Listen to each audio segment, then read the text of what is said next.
They crossed a line that can no longer be erased. Because when you put $162.5 million on the table, with a massive signing bonus, a full no-trade clause, and 2 exit doors built in, you're not just signing a player, you're taking on a public risk. And more than that, you're declaring war on the clock itself. Cody Bellinger's return to the Bronx is not nostalgia, it's not marketing, and it is definitely not a conservative move. It's a direct bet against time, against the luxury tax, and against the patience of fan base that no longer accepts excuses. And if that wasn't heavy enough, there's a second move being drawn up in the shadows. A phone that won't stop ringing in Milwaukee. A name that keeps coming back to the table. Freddy Peralta. But here's the point no one wants to admit. That second step could cost something the Yankees swore they would protect. Jasson Domínguez. Stop everything. Because before we talk about trades, prospects, or rotation, we need to understand exactly what just happened in the Bronx. The deal with Bellinger wasn't fast. It wasn't simple. And it wasn't friendly.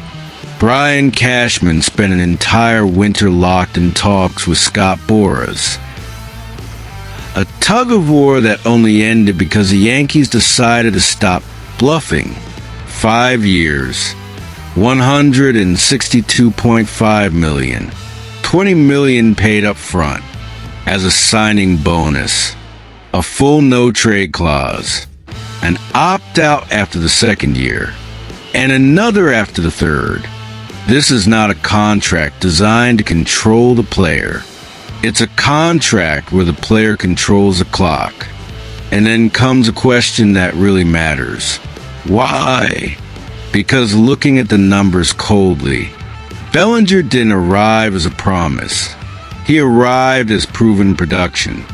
In 2025, an OPS plus of 125, 29 home runs, steady defense, versatility, and most importantly, a daily presence in a lineup that grew tired of disappearing at the wrong moments. The Yankees weren't looking for flash. They were looking for predictability. And that explains the almost surgical fit in the outfield. Left field, Cody Bellinger. Center, Trent Grisham. Right, Aaron Judge. It's not the fastest outfield in the league. It's not the cheapest, but it's one of the most balanced the Bronx has put together in recent years. Now comes the detail that changes everything. That contract pushed the total parole above the fourth tier of the competitive balance tax. Over $304 million. That's not a symbolic fine. That's punishment. And even so, they moved forward. What no one tells you is that this move doesn't close the roster. It opens the door to something even bigger. Because when you fix the offense, for real, you gain the freedom to attack the real problem, the rotation. And that's where Freddy Peralta enters like a recurring ghost. Milwaukee doesn't want to trade. They don't have to trade. Peralta will make just $8 million in 2026. His final year before free agency. An ace undervalued on the financial sheet. And overvalued in technical impact. That's the Brewers' dilemma. Hold an elite arm for one more year. Or turn it into assets before he walks for nothing. And that's where the Bronx interest emerges. Because the Yankees aren't looking for depth. They're looking for someone who steps into the rotation and changes the conversation. But to make that happen, Milwaukee wants more than promises. They want impact. They want a high ceiling. They want someone who makes the fan base accept a loss. And on this board, the name that remains is Jasson Domínguez. Bellinger's arrival changes everything. Spencer Jones is there. Judge isn't going anywhere. Grisham has a clear role. Domínguez becomes, inevitably, currency. And here's the point that divides the fan base. Is it worth sacrificing a young talent, still not fully polished, for an ace in a walk year? The answer isn't emotional. It's math. Peralta is cheap right now. He doesn't weigh down the CBT. He delivers innings.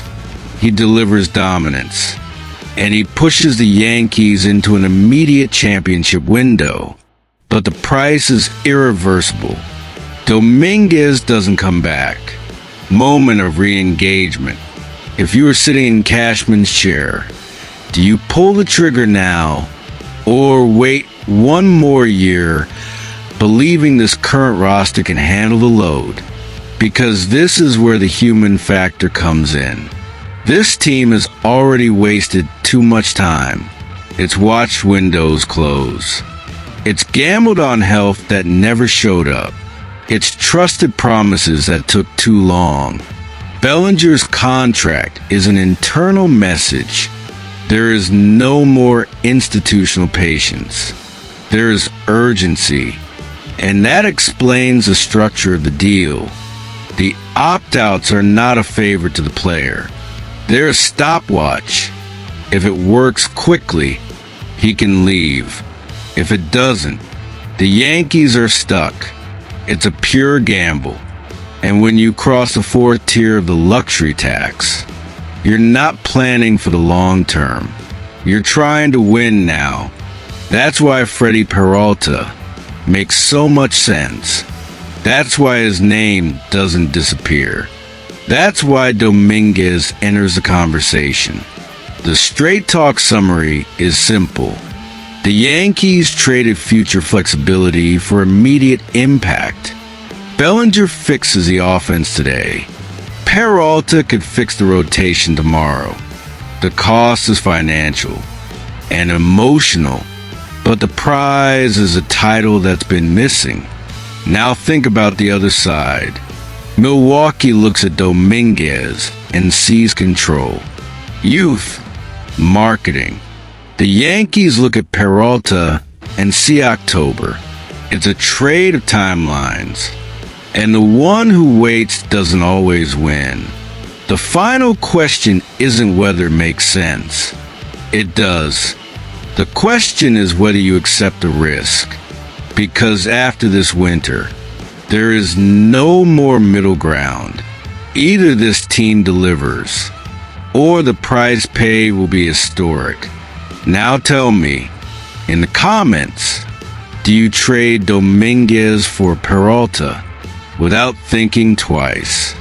Or do you hold on to the future and accept one more year of uncertainty because the decision is already on the table and the clock doesn't wait?